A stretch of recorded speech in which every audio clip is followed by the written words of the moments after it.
Are you looking for one of the hottest podcasts out right now? We talk about relationships, trending topics, black culture, regular culture, American culture, sports. We talk about it all. You know, two friends that we've been friends for a long time, Punk. We've been friends for a long time. 20 plus years in this thing. And you know, yep, you know we represent for the black man, you know, we represent for black people, black culture, all of that. And hey, let's get right into it, because Punk actually, Punk, let's talk about you, man. You going on vacation, birthday coming up. Happy birthday, my guy. Appreciate Happy birthday, my guy. Yeah, appreciate you. Man, where you going? Where you headed, bro? Riviera Maya, Mexico. Hey. For a week. Yeah, big things, man. Love it. What made you want to go to Mexico? Actually, it was a fundraiser for the job, so we did like an auction at our gala. Bought the package or whatever, and I mean, two great causes. It helped the job, Acton Dream Center. So and I get to go vacation for a week. So yeah, I hear that. That's lovely. So hey, let's get right into it, man. Let's get right into it. So I was looking at these comments from Kevin Gates here. This just popped up on my. Savannah look at LeBron. I like the way them white women look at LeBron. I noticed when he go do the handshake with the main player on his team, which is dead, it's like, you act like I'm bothering you, bitch.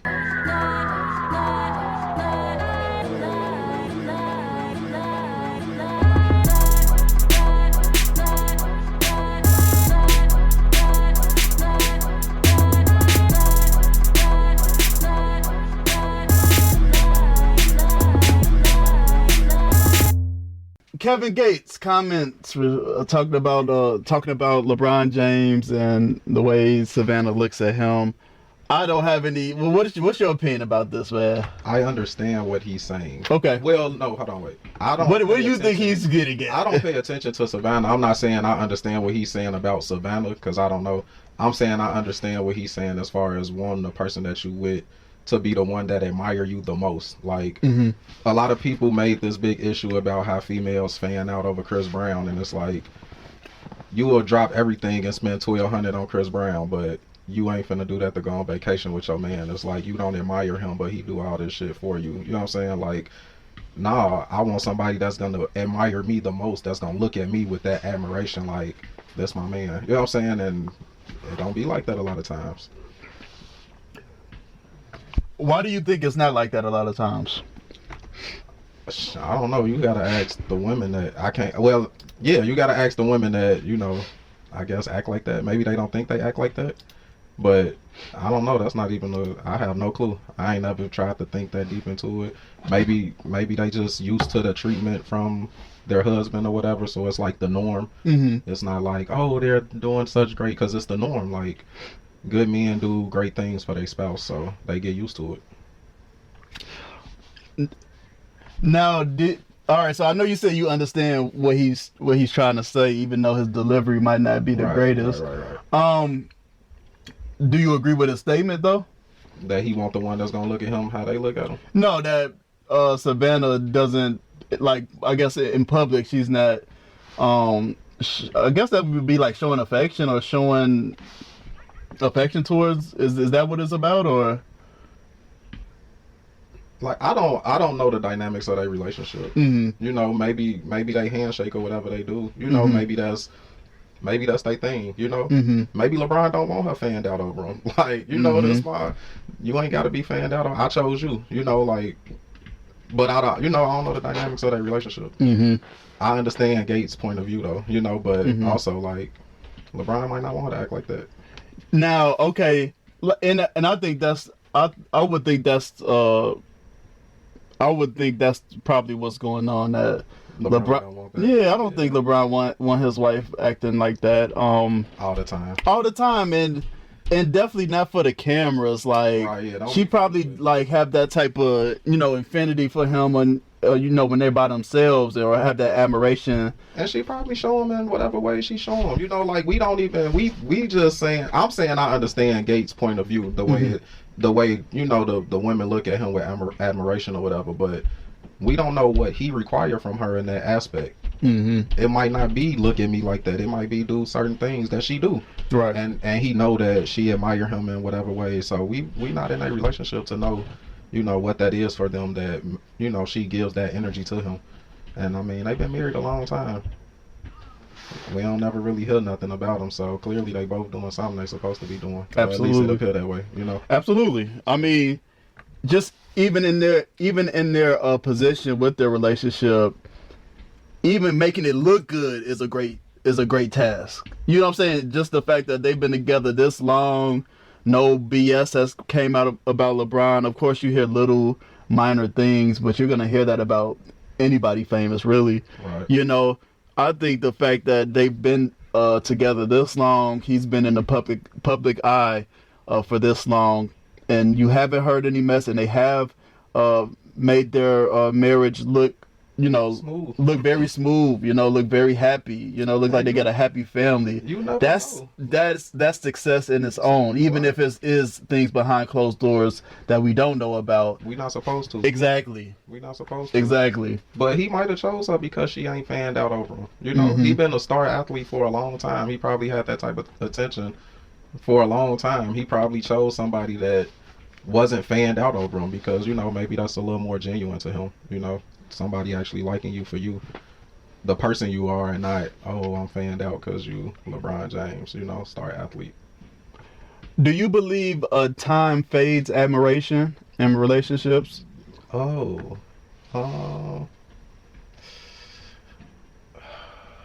Yes. Because we just get comfortable. We get used to that. We get used to the things that a person does, that we used to admire. And then it's like, it's the norm. Right. It just become the norm, and now we like, all right. Is that okay? Is this not. something that we should try to look into our relationships? Absolutely. Appreciating, I agree. Appreciating the small things, or the things that maybe aren't small, but since these things are happening on a regular basis, you might take it for granted. It's kind of like how they say, don't forget to do the things you did to get the person. Well, don't forget about the things I still do that I've been doing, So I agree. Let me bring it back to the LeBron conversation here. I did want to kind of, play around a little bit. So did you see how Kevin Gates pulled up to the game after he made these bold comments about LeBron and chest out, 1,000 chains around his neck, living his best life on the court seat? I think he had courtside seats. So you saying did I see him? I didn't see it, but I did see clips of them saying LeBron didn't get the same energy he gave Stephen. Yeah, that's where I wanted to go with it. That's where I wanted to go. LeBron, because you pulled up on Stephen A. Smith and the things that he were talking about. Yes, he was talking about you as a father, but it still was in the context of basketball. It was still in the context of the sports story. But these things that Kevin Gates said was really in my opinion, left field, and way more came off way more disrespectful than what Stephen A. did. So I did want to know what's up. Where's that same energy at? I did want to know where's that same energy. Stephen A. is how old? How old is Stephen A. Smith? He's not a young guy. I'm curious though. In that Kevin Gates interview, didn't he say something I kind of feel like he said something I'm 57 years old. Sorry, go ahead. I'm not in a relationship. I don't know what, what I'm saying? I don't think he was trying to disrespect their relationship. And I think he, said something in the interview to kind of reflect that. Okay.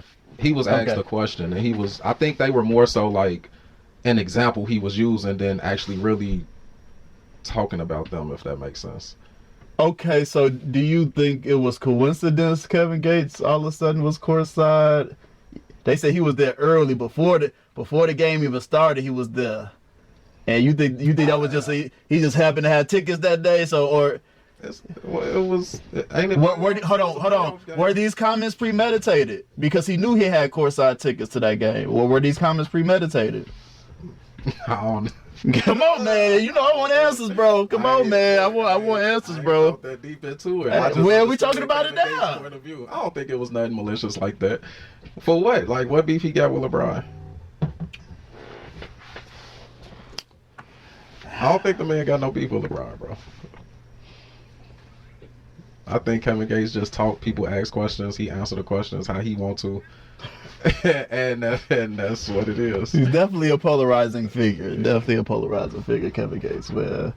But okay, enough of the.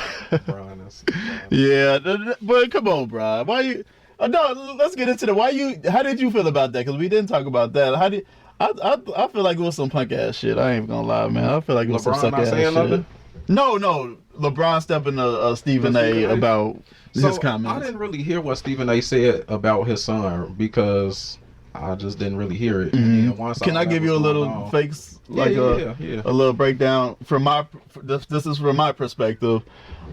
Stephen A. was criticizing LeBron as a father for basically shining more light onto Bronny, based off his comments before Bronny was in the league, saying Bronny was better than people in the league already.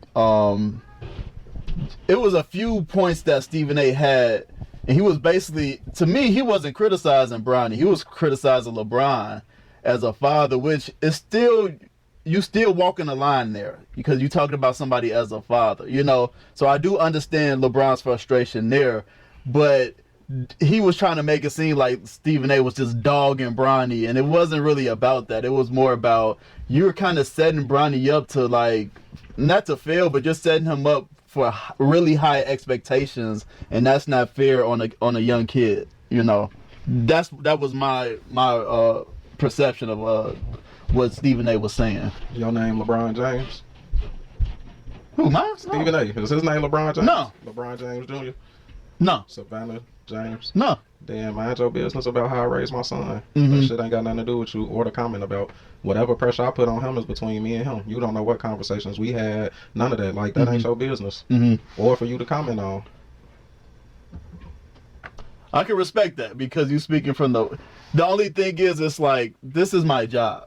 And in sports, you know, we don't just talk about sports. We talk about the entire world of sports, what's happening with the players, what's happening with the players' family, what's happening, all of these narratives. And my job is to talk about sports. And you're the biggest sports figure in the world. And you don't want me to mention how you are putting all of this pressure on this young man. And you can mention I'm putting pressure on him. Don't tell me about it's not fair. Don't tell me about I'm making it hard for him. Mm-hmm. That ain't your call. Right. Okay. You not raising my kids. Mm-hmm. Yeah. I agree with that. Do you agree with the manner he stepped to him? Like, you don't think it could have been a different type of conversation, or because it's like they supposedly like have interactions, like I don't know if they friends, but from my understanding they kind of have a relationship or had one. No. Stephen A. said there's like no relationship. Anytime he tries to reach out before and after. Like before this happened. Before this happened, like for years. There's been no relationship. There's been no relationship. Like Stephen A. He said that basically he believes it's about Stephen A. always saying Mike is the best. You know, Michael Jordan is the best in the world, or the best basketball player ever. You know, and he says he feels like since he won't bow down off of that statement that LeBron hates him basically. You know, and I hate it so much because it's like, why are like our top people got a beef? Stupid. Like they would be amazing together in an interview if it wasn't like beef or in just certain situations. Like, why do our top people in our culture have to beef with each other? You know? Media. You say media? Media. And now it's rumors. Rumors. Do not get at me. Rumors, meaning not fact checked. But I heard something. I saw something on TikTok about Matt Barnes. Oh, with Shaq? Yes, not releasing, but discussing how Shaq had it out for Shannon Sharpe. Yeah, they say Shaq paid somebody to get some information against Shannon Sharpe. Allegedly. Right, allegedly. Yeah. We don't know this to be true. That's Shaq, wild. please don't come after us. That's wild if he did that. What, like, why our grades gotta beef with each other, And man? they come off jealous, like you jealous, because Shannon Sharpe doing this shit with the podcast and then having his little nightcap show and Club Shay Shay, like he popping right now. Man, Let him shine. right now he popping in the wrong way right now, man. He pop. You want to get into it? Because I did a little take on TikTok, but I know you didn't get to discuss it, man. What's to get into? Well, Shannon Sharpe, wildin', man. What like do you do? does this hunger, this thing in men, does it ever calm the fuck down? This guy is 56 years old and still just at it, like. I hope I'm 56 and still at it. Like, what you mean? Man, but look at where it's getting them. Look at that man. They settled down. And people money hungry. Like the man just kinky. We acting like I don't know, man. The world just got everything messed up. Would I mess with a chick 19, 20 years old? Absolutely not. I see why that shit is weird, but the world want us to say people grown at a certain age and they can make their own decisions, but it's like only when we want it to make sense. You know what I'm saying? Like, ain't nobody really talking about Jalen Green and whatever old girl is, fuck is her name, Drea, whichever one, she got a kid his age. You know what I'm saying? Like, we ain't still talking about that. Ain't nobody filing charges. Like, it's just always it's the weird double standards that be out here. But at the end of the day, like, they both was grown, and I feel like it was consensual, so he ain't really did shit wrong. If y'all want to be mad because she young, then be mad because he old, because what she chasing old. Young and white. Don't leave the white part out of that. Man. That's a big part too. Why? You know Why? You know what? All these black women want Shannon Sharpe? No. All right, then. What does it matter? What does it matter? It don't matter. Definitely not now. Oh, man. No, but I can give my... and that's what I wanted to talk... That's really what I want to get into. Like, I think the reason why everybody kind of getting on them... Yes, it's those other things, too. But it just you just seem like an amateur at the... Like... Who, Shannon Sharpe? Yes, like that's why I made the post on TikTok. Saying some goofy ass shit. Yeah, like, bro, He was saying some shit. Bro, like, here's my thing. Like, first of all, the young lady. Come on, man. Come on. Like, I'm not trying to go there, but come on. You paying that much money on this young lady? It's just like, bro. You know about that 50,000 or whatever? Yeah, but she was talking about 25K each sheet. Yeah. Like, what? Like, Shannon, you just going out bad, Unc. I'm trying to. No, actually, you ain't even Unc stat. You OG stat. You supposed to be OG. Like, you going out bad, OG. Like, what's going on? Like, so wild, talk bro. to some regular women. You talking to women on OnlyFans, and here's my. If you go talk to an OnlyFans chick, why have a relationship? Like, it's like you was in a relationship with this chick. Like, what is you doing, bro? Like, this is bad. This look bad, bro. It ain't crazy to you that we could see somebody prostituting and then turn around and sue a nigga? It's America. So how you talking? You literally on here selling yourself 25,000 each cheek and then turn around and sue the man for 50 million. That's crazy. Crazy. So this thing, like, and then that's a conversation in itself. Consent, this is the whole consent conversation, and I would like to say that conversation to when we have like a woman here or something like that. But what I say don't matter on it's that. Huh? What I say don't matter on that. I would need a woman on here. We gonna look very misogynistic. I would like to have your take though. On what? Consent as far as just like here's how, and I think we need to teach. Motherfucker gotta sign a promissory notice on. Yeah, we need to teach consent earlier in kids' lives, like young adults. Like, you gotta the way consent is okay. I might have said yes now, but if I say no a second from now, then it's no. Or yes, we might have did this yesterday, but when you come back over today, you can't assume that we're just gonna do this again. You need consent again. Like every act needs consent, and as soon as consent is stopped, that's when actions stop. That's how I'm learning about consent. I don't got nothing to say about that, bro. We might as well just write contracts for everything we doing. Because, I mean, at the end of the day, like, that's what it is. Like, having to do all of that is, like, you really take the whatever out of actually having a relationship. Or, you know, trying to, every time I'm with you, hey, is it okay if I do this? Is it okay if I, like, I ain't nobody got time for that. I guess it's probably good I've been married. As long as I've been married, I ain't got to think about it. And come from a different era. Yeah, I don't got to think about it because ain't no way. Yeah, it's like I don't know. It don't. Yeah.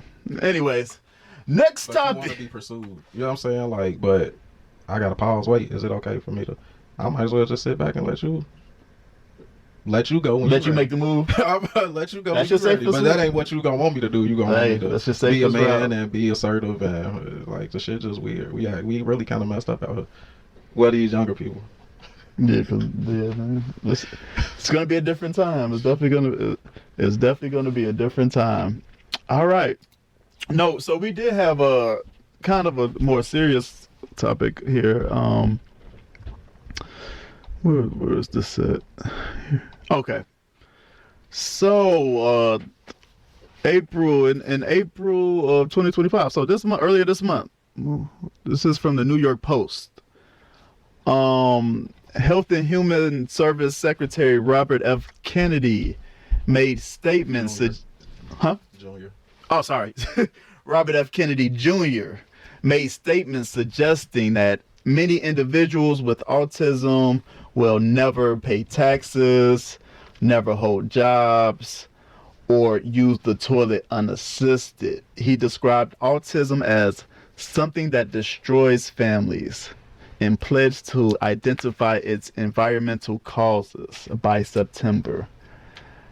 This kind of had people feeling a certain way, and Punk, I know you have a strong opinion about this because of the line of work that you're in. So yeah, I'm gonna let you go ahead and do this. You. Was something really shitty to say. I work with kids with autism on the spectrum, people with IEPs, all the way up to age 22. It's actually like my job to go out, build partnerships, help them get job training, do internships so they can gain job skills so that they'll be able to go and work when they leave us at 22, which we do have students that leave us and go and work, that pay taxes, that use the bathroom on their own. Like, it's just sad that people think this way about individuals because of what they think is normal, when in reality there's kind of no such thing as normal. Whatever we feel like they lack, they are great in so many other aspects when you get to know them, but it's things that some of us will never see because we won't open our eyes to it. And then it don't help. They closing facilities like they've been doing for I don't know how long. People who do have mental illnesses don't have a lot of places to go like they used to get help. So it's just something real shitty to say. And I, for his family's sake, I hope it ain't a lot of people that deal with that, because I can only imagine how you treat them. It's just sad. Yeah. Stereotypes, generalizations, preconceived notions, just your general American old way, just this country is based off prejudices. They based off, hate and, just ignorant, and to think these are the people that's making the decisions for our country. These are the people that's making decisions for our cities. These are the people that's making our laws. It's just disgusting. It's just disgusting. I don't know what to say past that. Yeah. All right. Did you have anything else you want to? Nope. Just educate yourself, Junior. Yeah. The little one. And do you think that's just part of like sticking to your side, sticking to your Because that just sounds like some far right rhetoric type of I think stuff. it's ignorance and never having to deal with it up close and personal. Okay. All right. If your parents never put you in a space to be around people with special needs or somebody that's autistic, when you get older, you might look at them like, what's going on, because you've never experienced it, you know? Mm-hmm. Or if your parents, you know, just didn't give you the decency to be respectful and know that all people are people. Right. You know, then all people matter. It is what it is. All right. So, hold on. We ain't live, so I can. Oh, we not live? No, we ain't live. I stopped because it was just too. Yeah. Okay. All right, let's get into the Shedeur Sanders conversation. Shedeur Sanders was projected to go first or second round. Ends first round. When they talking about top 10? Yeah, he was projected to go like first up round until last week. Yep, he was projected to go first round. End up falling to the 5th round, and some things happened between then. He received a prank call. He received a prank call of somebody pretending to be a NFL GM from Atlanta, right? Well, they're from Atlanta. So yeah, so the NFL end up tracking where the phone call came from, and it ended up being the son of a coach that's on the Atlanta Falcons. I hope he burned them every time. I hope Shedeur burn them every time.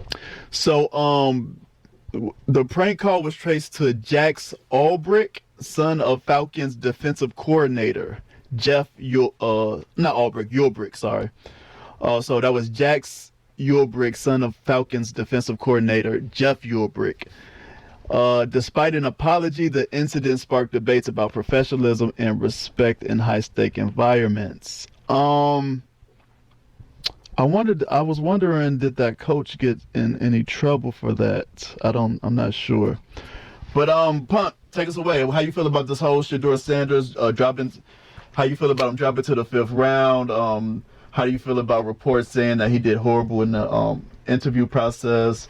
The narrative about this being buck breaking. I've heard that online. What is your perspective of this? He played football real good. Huh? He played football real good. Shedeur Sanders? Yeah, he was like the number 1 or 2 quarterback coming out this year. Yeah. Yeah. So what was the issue? The interview? Oh, so you want to get into that? I'm just really trying to figure this thing out because we got people here that we can't even have a conversation with because we don't speak the same language, and we give them jobs. So how much does an interview really matter if he can do the job? Like, and I get like you trying to base something off their character, but it's not really like we know he's flashy. We've been through that. They acting like it's something new. Y'all mad that he's confident? What is he supposed to be? What's the reason for trying to humble somebody?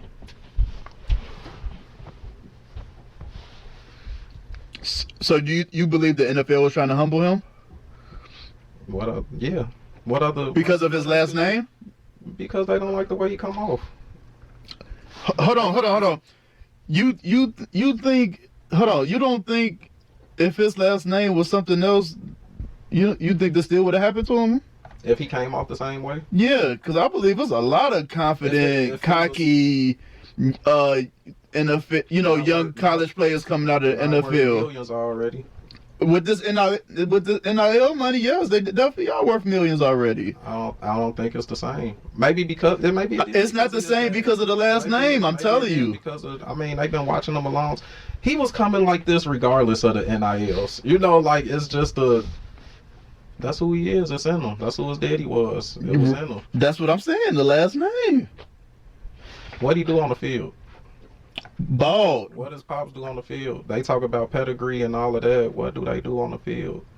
Ball. So here, let me play you a clip that I heard from Bomani Jones earlier, and I want to just get your opinion. What is very clear to me is that Dion misjudged what kind of leverage his son had. He got bad information. I think his son was operating on the principle that my daddy knows everything, my daddy knows this league, and my daddy says I'm gonna be a top 10 pick. So I ain't got to go to all these places. I have had people tell me things about the way that Shedeur carried himself in meetings that he had with teams. And it was the way that you behave when you have the leverage. And he wasn't good enough to have that leverage. And again, some of us were telling you that as a talent, there were shortcomings. He didn't have the physical traits that NFL teams look for. We told you this. We did. So stop acting like everybody was so sure that Shedeur was going to go early. And then now the league, they decided to put their thumb on this outspoken black man. You know how disrespectful that is to actual outspoken black man? Like, do you get it? No. That's okay. Enough about Bomani. What would you how you feel about his take on it? What he's saying, Shedeur wasn't good enough? Yes, he's saying like for the NFL, for what the NFL looks for, he wasn't good enough. All the NFL scouts and pretty much everybody else had him as a top 2 quarterback in this draft. If by chance he wasn't taken in the 5th round and the second quarterback taken, maybe you got a point. Mm-hmm. But since they picked multiple quarterbacks before him, cut it out. And that's the point. That's the point where I agree. Like, come on, man. You're telling me that these other quarterbacks that were taken before him are better than him? The dude they picked in the 2nd round or something. Well, what team picked him? Shit. I can't remember the team, but they just got clips of dude. He wasn't even completing passes in the combine. Like, looked awkward. But that's who y'all went with. Here's like when they did that, I'm just looking at this. I'm looking at it like this. No pressure, bro. None at all. You a 5th round pick, bro. No don't look over here. I'm fifth round pick. Yep. No pressure. I'm nobody's savior. I'm here to do a job. Y'all don't think I'm that good. No pressure. Don't look at me. All the people that I want that same energy that they have for Bronny James. I want that same energy. Why y'all making a big deal about a 2nd round pick? What was it, a 44th pick or something? Right, yeah. Like, why y'all making all this noise about a 4? So I want that same energy for Shedeur. Don't have no expectations for him. He a 5th round pick. So he probably ain't even on like no 4 or 5 year contract, huh? Probably like 3 year, maybe 2 year. I'm not sure how that works. The later rounds get shorter years, less guaranteed money. Yeah, of course. Yep. Yeah, I just want to see when he gonna be a free agent because I hope he ball, and when he do, not a cent discount on nothing. Nothing. I need it all. Man. And it's just, I don't know if you saw some of the comments on the TikTok, but it was just like, some of the people I'm just like, how can you not see this as, as I see it, but that's what's great about, social media, right? We get to see everybody's perspective, everybody's opinion. What's great about perspective, because everybody's is different, Mm-hmm. Absolutely. Anything else on the Shedeur? I just hope he go ball out, man. Yeah. With no pressure. Yep. They shouldn't be looking at you to be no savior, no whatnot. So when you ball out, they better have that same hype, like, oh, he out there doing it. Yeah, celebrate him if he ball out. Because y'all shows just act like he wasn't capable. Yep. All right, let's get into these Bears. If we're gonna talk sports, we gotta talk that home team. The draft just passed. I hope you saw what was going on. I don't know if you. Okay, cool. Okay, if you were to give the Bears a draft draft grade, what would you be giving them? Maybe like a B plus. Okay. What did you like about it then? That's B plus, pretty good. I feel like we addressed a lot of things, and it was less pressure on them to go and just get an offensive lineman or a defensive lineman 1st round because we addressed that in the off season or in free agency. So, I was a bit like, I did want to run it back. I personally wanted Gianti. He wasn't there, unfortunately, but I didn't initially understand the tight end pick, but. New system. Coach likes Colston Loveland. Yeah, coach likes 2 tight ends. Dude like 6'6". They say he can run, so I'm pretty sure he'll probably be playing tight end and in the slot. So that just gives us more weapons. Like, let me get these picks up real quick. It's looking. The Bears looking like we might want to make some steps forward this year. And we still went out and got an offensive lineman and a defensive lineman in the draft. So.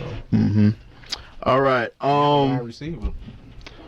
Let me. Wide receiver we picked. It seemed like it should be. Luther Burden. Yeah. Luther Burden the third. They say it's only like 5 or 6 wide receivers to get 1,200 yards in their first 2 college seasons, and he one of them. Come on, Chico wilding out there. All right, so if I was to give the Bears a draft grade, I'm gonna give them a B. I'm gonna go B minus. I'm gonna give them a B. I'm gonna give them a solid B. Okay, because I'm gonna give them a B because I'm trusting in Ben Johnson. Right, he's new head coach. He's coming in. He's an offensive-minded guy. You know, I don't want to say offensive genius, but that's what they're calling him. He sounds like Detroit look real good. You know what? He made Detroit look real good. That offense was absolutely. And so let's go over the picks real quick. Round 1, pick 10, we had Colston Loveland, tight end out of Michigan. He looks like a beast. I'm not gonna lie. He looks, and they say he's like a great route runner. You know what I'm saying? They say he's a great route runner. You look at his highlights. You see him jumping up. You see him jumping over defensive players, 2-3 defensive players around him, and him going up and getting the ball. I love to see that. And it was a little controversy because people was assuming we was going to take Tyler Warren. That tight end. Yeah, I think he was out of Penn State. Don't quote me on that.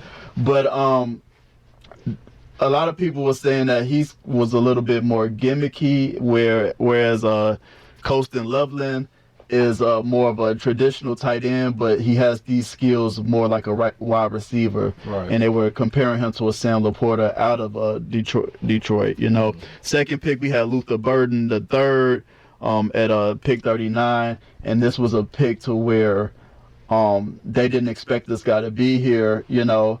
And they pulled the trigger. It shocked me because I'm thinking like, oh, we good at receiver. You know, I'm thinking we good at receiver. And who our third receiver? Him. So we but you know we did pick up a like a little slot guy. Yeah. I'm not trying to disrespect. I don't know his name right now. No, we did pick up somebody I think is gonna help us. Yeah, absolutely. Yeah, but this guy, this new guy, he's gonna be our third option at receiver. You know, we don't even know how the option's gonna play out. You know, yet. So then they move back. See, this is where they start kind of tweaking me a little bit. This is where they start kind of being like, okay, what y'all on? Because from here, I wanted them to go defense. I wanted them to go defensive line. Like, come on, let's get somebody that's got a high pedigree. Let's go defensive line. But they moved back, and they traded with Buffalo. And then they grabbed the offensive tackle out of Boston, you know. So, hey, bolstering that offensive line. I love to see that. Then from there, they went and got a defensive tackle at pick 62. So then that's when I'm like, okay, cool. We got a few more because you want some young linemen, you know. And then wrapping this up, we got at pick 132, picked up a linebacker out of Maryland, and pick round 5, pick 169, we've got a DB. In pick 6, we got a offensive lineman, and then pick 7, we got a running back out of Rutgers. And they said that this guy, he has never fumbled the ball in his whole college career. So that's definitely, I'm gonna give them a solid B. They threw me off, but they did address what they needed to address. They got a couple of rookie linemen. They got some dynamic offensive players that will start immediately. So I love to see that. And you know, they picked up a linebacker, a DB. I'm not mad at it. I think our defense been rocking. You know, defense been pretty solid. We needed help in offense. Our offense was offensive line terrible. I'm glad we addressed that in the offseason because I prefer to have veterans on that offensive line. You know, and unless it's just like an offensive lineman that's you not gonna miss with, we need veterans that know how to block. You know. Yeah. And teach. And teach. So the young guys we do got, because we got a couple high draft pick linemen already the past couple years. But they have to be developed. That's why we needed what we went and got in the offseason, in the free agency. So we needed offensive line help. We did that. Our defense been solid, so I wasn't even that concerned with getting like a D tackle. But people been complaining about our defense not being able to get to the quarterback enough. Yeah, we went and picked up some people in free agency. We did. That's what I'm saying. Like, and we didn't just go pick up people. We picked up like the best at the position that was in free agency. Yeah. So like to me that was available. Yes. Yeah. We we did what we were supposed to, and we went and got difference makers on both sides of the line. So. All right. Signed our cornerbacks. Signed our cornerbacks. Safety play been solid. Yes. Sweat got some help on the D line now. Yeah, I think we should be all right. Bear down, baby. I'm ready to roll.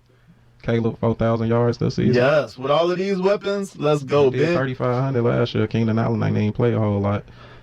Ron was a rookie. And I'm loving the energy from Ben Johnson. I saw somebody trying to talk crap about Ben Johnson, talking about he seemed awkward or he trying to like be like Dan Campbell or whatever. No, I love his energy. I love how he just seems like he pays attention to detail. He seems like he's no nonsense. He seems like somebody described him like he seems like he's a lunatic. Yes, that's how I want my head coach to be, like a lunatic. They said he'd be going off on the sidelines during games. Like he's like, don't come. Yes, I need some fire in my head coach. We are the Chicago Bears, and we have been terrible for so long. I need this to turn around. So I need somebody with some fire leading the way. Be passionate, so your players can be passionate, because they gonna follow you. You in that lackadaisical, your players gonna be in there relaxed and lackadaisical. Eberflus. All right. Episode 101. I like the vibe. I like vibing with one of my best friends, man. Shit, my best friend. Fuck it. We can just come have conversations about all this shit. Huh? We just come have conversations about this stuff. Hell yeah, man. So any last comments you want to make? No, I appreciate y'all that be watching. Keep rocking with us. We getting back to it. We bike, baby. Happy birthday. Happy birthday, my guy. Finna go be lit somewhere for a week. Yeah. It's vacation time for me. I ain't gonna lie to you. Good. Got a few places I'm finna go. You deserve it, man. Peace out.